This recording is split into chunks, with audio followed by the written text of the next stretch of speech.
una pregunta y yo voy a hacer otra. A ver, me gusta. Pero la mía ya tiene respuesta. En parte.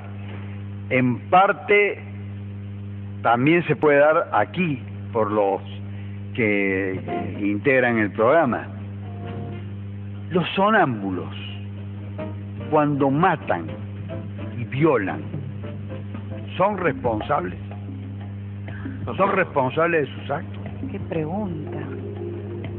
Acaba de ocurrir un hecho de sonambulismo en un lugar muy remoto, pero que trae a colación otros antecedentes de hechos de esta naturaleza que han ocurrido mucho más cerca de nuestro país.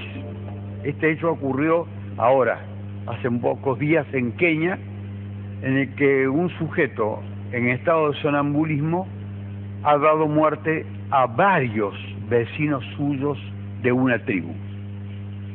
La discusión se empezó a plantear ya hace muchísimos años y tomó un gran impulso desde el punto de vista médico y desde el punto de vista jurídico cuando en Canadá una persona que padecía eso. Primero hago una aclaración. El sonambulismo se suele decir que queda limitada a la infancia y a la adolescencia y que luego con la adultez desaparece. Pero no es así siempre. Hay muchas excepciones respecto a esta desaparición de las características que tiene el sonámbulo o el sonambulismo, que es una enfermedad del sueño, propiamente. Y hay personas adultas que siguen siendo, como lo eran en la niñez y en la adolescencia, sonámbulos. El caso que más disparó la polémica ocurrió en Canadá, en el que una persona que padecía justamente esta afección, que lo es, se levantó una noche fría, de las que son comunes en Canadá. En ese estado, tomó el vehículo de su propiedad, condujo el vehículo, fue hasta la casa de su suegro, tomó una barreta metálica, asestándole varios golpes que fueron mortales a su suegra, parecía algo bien dirigido. Luego estranguló a su suegro, pero no lo mató, lo dejó en estado de inconsciencia y luego el suegro pudo testimoniar sobre el estado que esta persona tenía.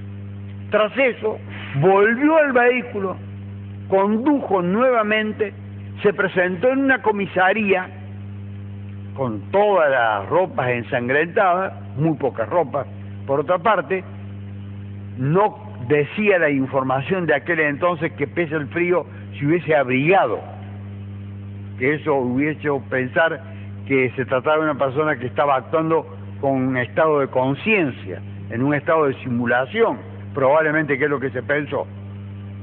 Y se lo juzgó en una audiencia con jurado.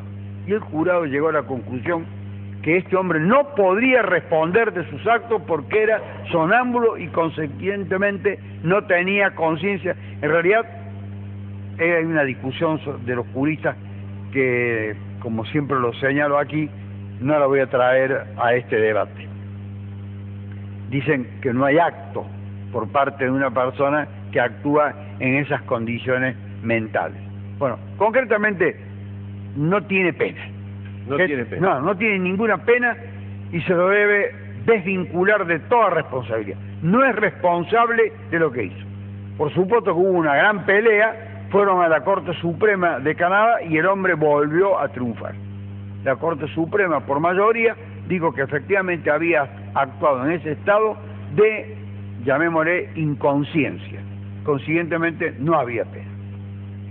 Poco tiempo después, en Arizona, en los Estados Unidos, una persona, también en ese estado, asestó, este primer caso del sonámbulo de Canadá, quiero agregar un detalle muy significativo. Era una persona que vivía torturada por su inclinación por el juego y por las deudas que tenía por el juego, lo que incidía, decían los médicos, en este estado que él presentaba. Pero el caso de Arizona, un hombre en la noche, en ese estado, asesta varias puñaladas a su mujer que se encontraba al lado de ella y le da muerte. Bueno, en los Estados Unidos, para convalidar o no una determinada conducta, para absolver o para no absolver, son especialmente diseñados mentalmente.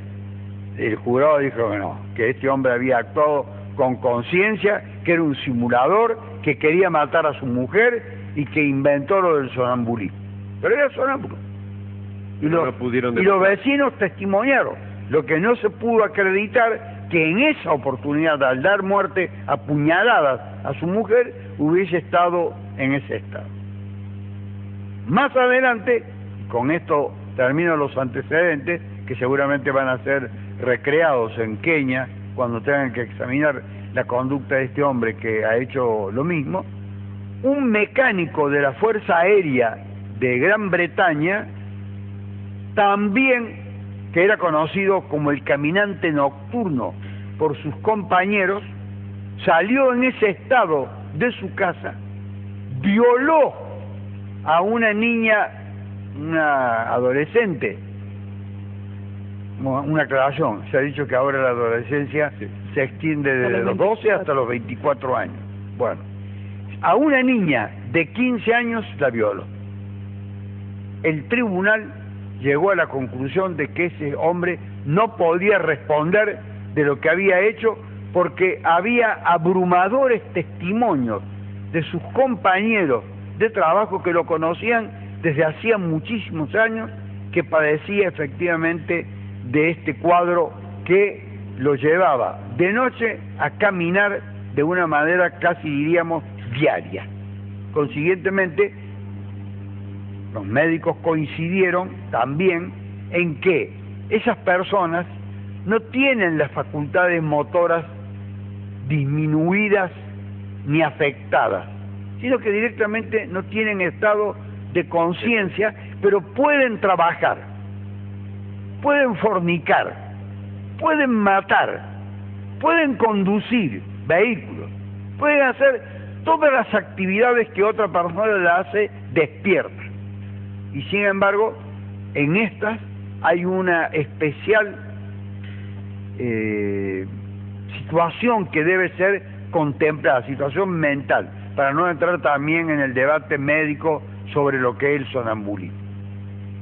Es decir, que tiene una derivación de carácter médico y una derivación de carácter jurídico. ¿Y las dos cuestiones? En el primer caso que usted contó de Canadá, ¿dijo que era?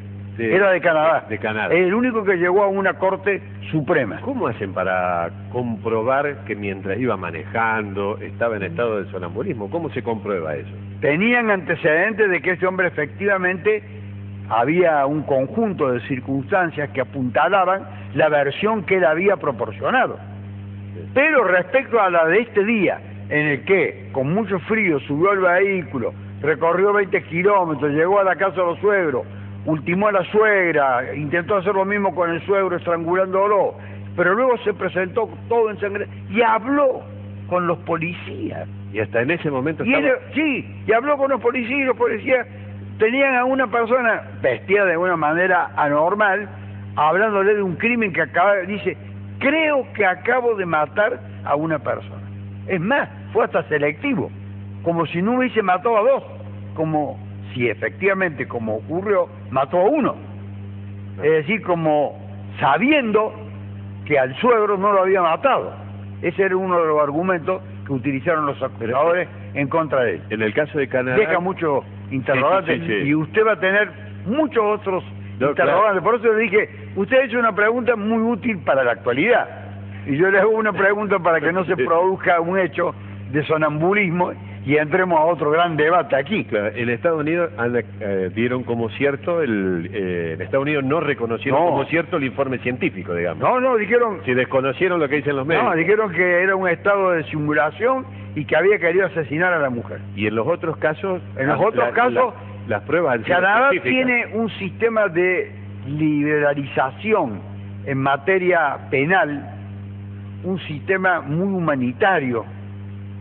En Gran Bretaña van más o menos a la par, pero Canadá es como un reservorio de los derechos humanos, es todo lo contrario de los Estados Unidos, que también suele tener sorpresas a favor de los acusados, pero siempre más inclinados a la represión.